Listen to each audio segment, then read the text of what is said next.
What if I told you that right now, at this very moment, the universe is trying to tell you something, and you keep ignoring it? Every day, subtle messages cross your path, coincidences that aren't coincidences, people who appear out of nowhere, dreams that repeat themselves, numbers that follow you everywhere, but you brush it all aside. Repeating. You glance at your phone. It's 11:11. You look at a receipt.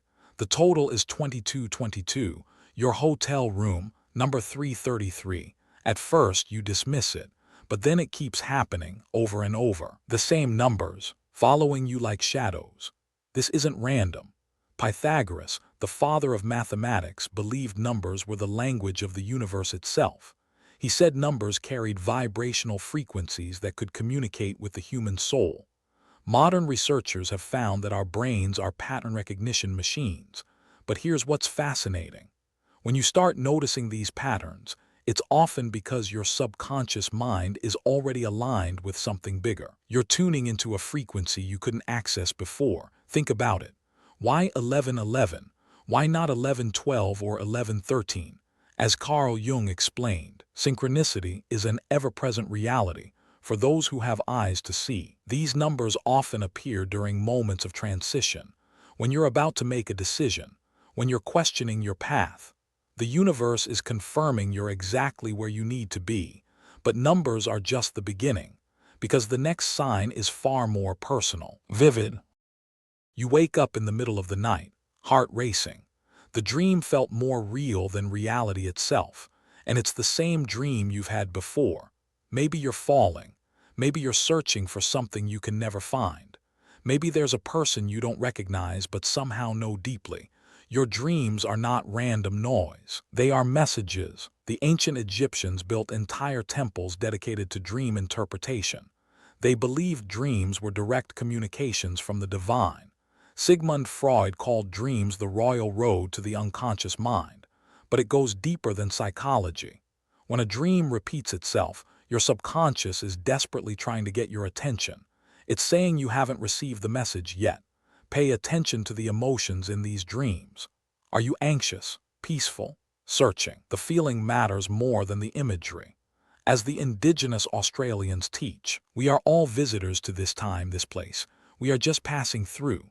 Our purpose here is to observe, to learn, to grow, to love. And then we return home. Your recurring dreams often reveal what your waking mind refuses to acknowledge. Unresolved conflicts, hidden desires, warnings about paths you're about to take. Start keeping a dream journal. You'll be shocked at the patterns that emerge. But dreams aren't the only way the universe reaches out. Sometimes it sends actual people, strangers. You're sitting at a coffee shop, lost in thought about a problem that's been consuming you.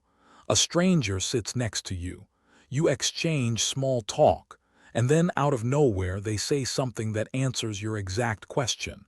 Not vaguely, precisely, exactly what you needed. How did they know? They didn't, or did they? In many spiritual traditions, these people are called messengers, angels in human form, guides sent at the perfect moment. Now, you don't have to believe in angels to appreciate what's happening. The universe operates through connection. We are all nodes in an infinite network of consciousness. Sometimes, a stranger becomes a channel for information you desperately need. Think back on your life. Haven't there been moments when the right person appeared at the right time? A teacher who changed your direction.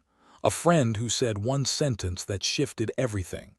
As the Sufi poet Hafiz wrote, I wish I could show you, when you are lonely or in darkness, the astonishing light of your own being. These encounters feel different. There's an intensity to them, a strange familiarity. You know in your gut this wasn't random. The question is whether you're brave enough to listen. But sometimes the message doesn't come from people. Sometimes it comes from within your own body. Your stomach drops before you even know why. Your skin tingles. Your heart races without any visible threat. You get a sudden wave of unease about a decision that logically makes perfect sense. Your body knows things. Science calls it interoception, the ability to sense internal signals from your body, but ancient wisdom calls it something else. Your inner compass, your gut feeling. And here's the remarkable truth. Your gut contains over 100 million neurons.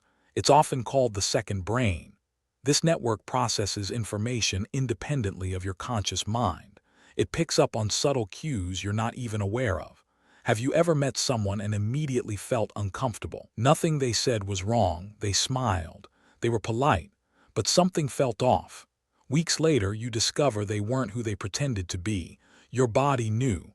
As the philosopher Blaise Pascal observed, the heart has its reasons, which reason knows nothing of. The universe communicates through sensation, through chills down your spine, through a warmth in your chest, through that inexplicable pull towards something or someone.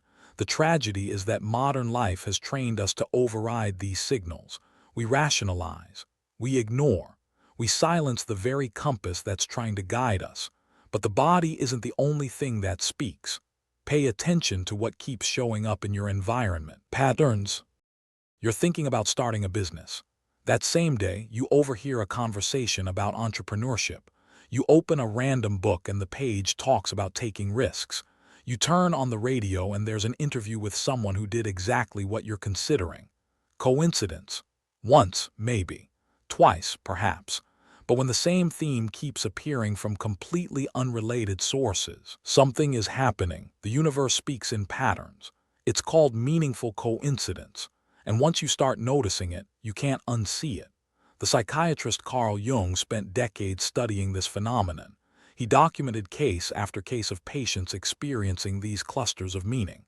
Events that had no causal connection but were deeply connected by significance. Think about animals in nature. When birds suddenly change direction together, they're responding to something invisible, an energy field, a collective awareness.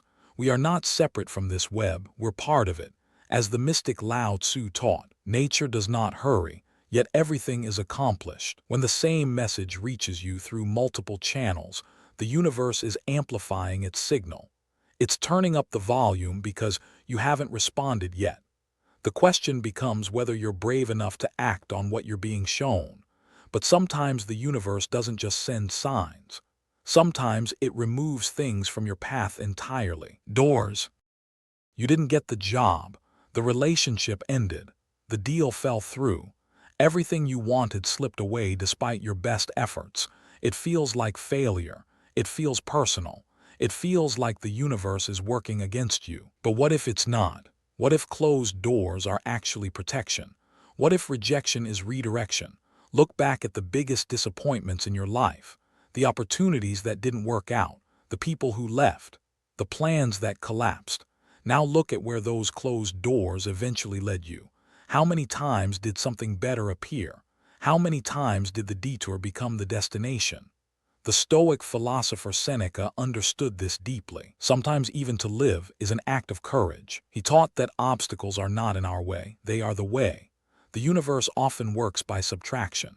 It removes what no longer serves you, even when you desperately cling to it, even when you can't see why. That job would have crushed your spirit. That relationship would have held you back. That deal would have led you somewhere you didn't truly want to go. The closed door isn't punishment, it's guidance. It's the universe saying not this way. There's something better waiting. But to receive it, you need to trust a force beyond your limited perspective. And speaking of trust, there's a sign even more unsettling. You've now learned 7 signs the universe uses to communicate.